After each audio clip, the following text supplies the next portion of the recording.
নবীজি দুখানা হাত উত্তোলন করে দোয়া করলেন, আল্লাহুম্মা ইহদি উম্মা আবি হুরায়রা, হে আল্লাহ তাআলা আমি দোয়া করি তুমি দয়া করে আবু হুরায়রার মাকে হেদায়েত নসিব করে দাও।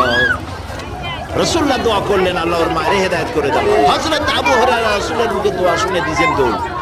পিছন থেকে সাহাবীরা মনে করলেন আবু হুরায়রা দৌড়ায় কেন, জামা টেনে ধরছে পিছন থেকে। জিজ্ঞেস করলে আবু হুরায়রা দৌড়াচ্ছ কেন, কোনো বিপদ হয়েছে নাকি? কয় না, কোনো বিপদ হয় নাই, আমাকে ছেড়ে দাও।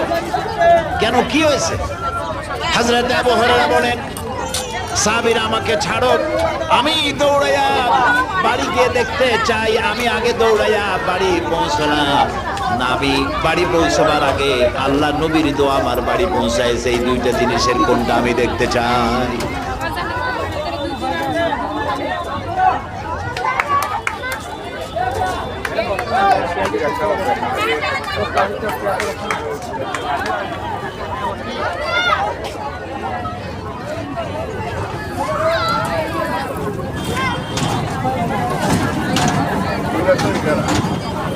Gracias.